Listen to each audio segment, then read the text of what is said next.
Oh my goodness, we have a new product unboxing. Thanks for joining me. It's Nicole from Nicole Beauty Co. We are going to do the Nars Exposed Palette. This is from their 2019 spring line. It is limited edition and it came out in February. But I'm late to the party as always. And this particular palette I got from Sephora. It was $59. There are 5 blushes and 1 highlighter, and it is gorgeous. Of course, we have a cardboard package, and I love this package.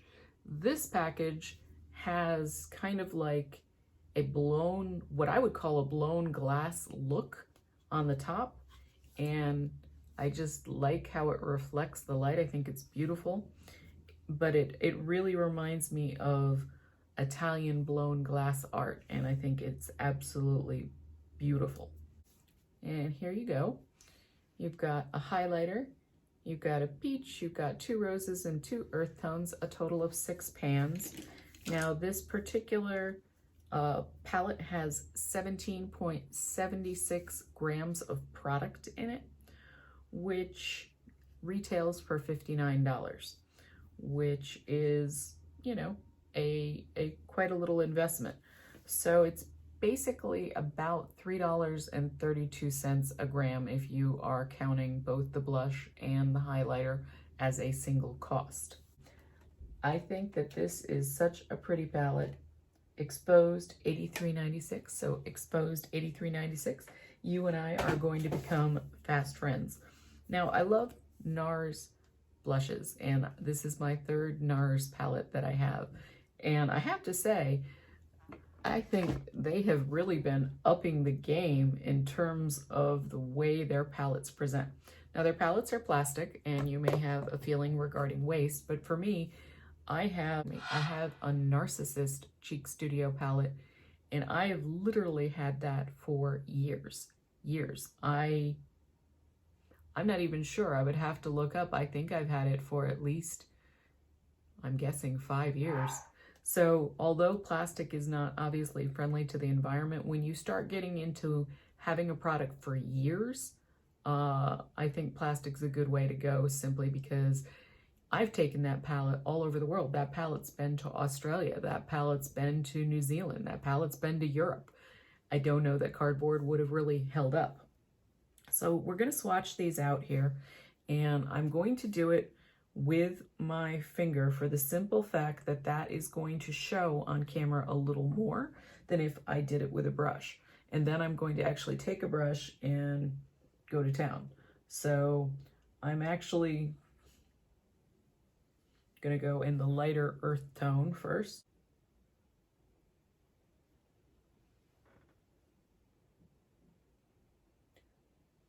It looks darker on my skin than in the palette, so that's kind of interesting.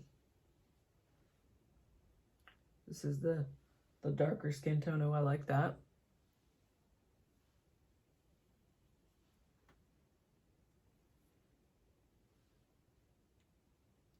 I'm going to give that one a second swatch because I felt like, nope, that one just, it's a pretty light.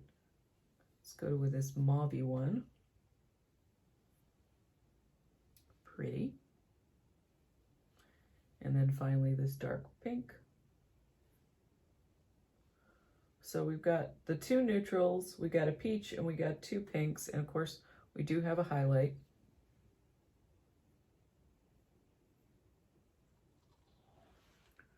Pretty, pretty, pretty. What do you think?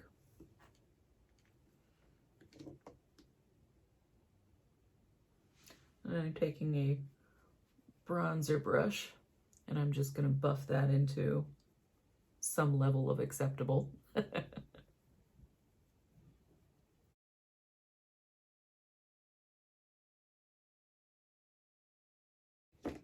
Let's switch to my Shiny, which is just a little bit of a stiffer brush than that Sephora brush.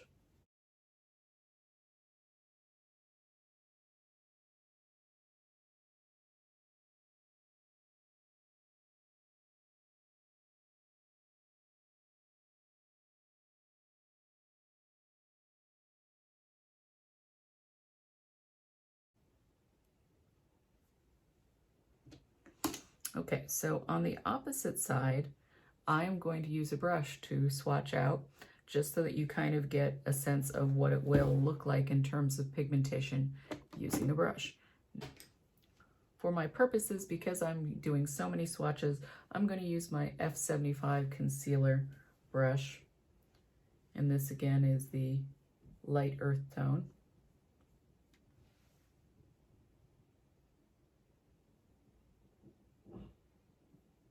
Darker earth tone.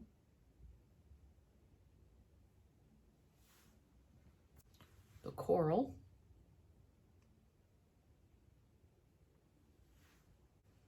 The lighter of the pinks.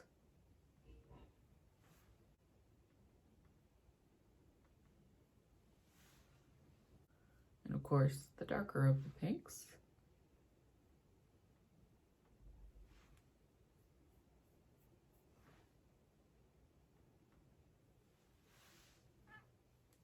The highlighter.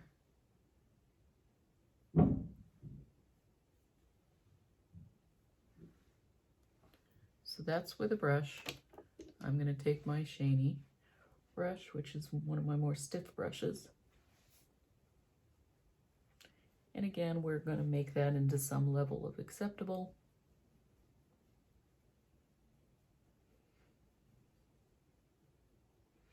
And buffing in a circular motion dispenses the pigment, or excuse me, disperses the pigment over a wider area. Stippling makes the edge more skin-like.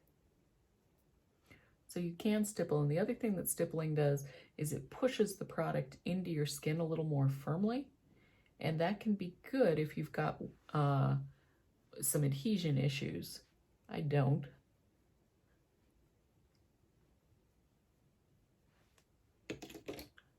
And just so that we're all rocking and rolling. And you can see, obviously, I have way more product on this side, way more.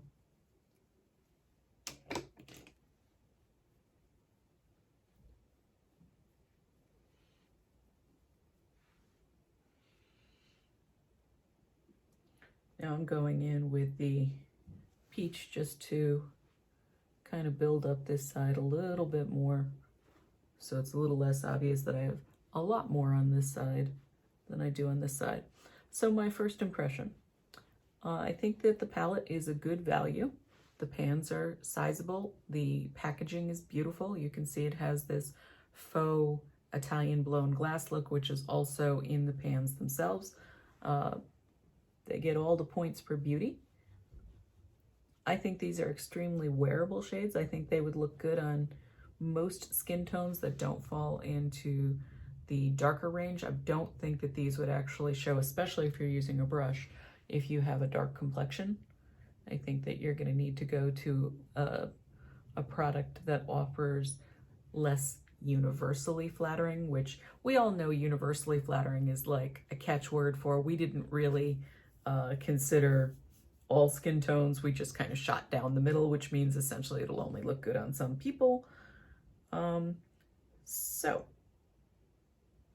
this particular palette, it was made in Italy, and this is owned, interestingly, by the Shiseido group.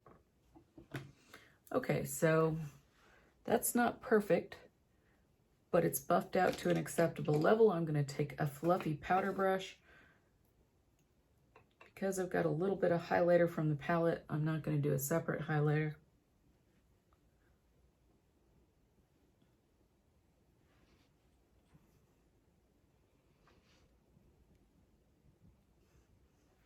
So my impressions of the Nars palette is that it is fantastic.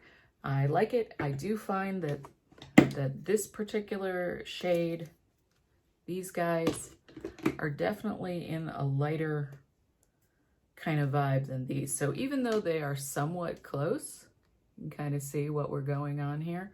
I feel like this one, which has more shimmer, and this one, which has more matte, this guy is a little bit lighter on the skin. But I love them. I think they're fabulous. I'm very happy with my purchase. Please do me a favor. I would appreciate it. Comment, like, subscribe, share, hit the bell for notifications, and let me know what you think. Thanks. Bye.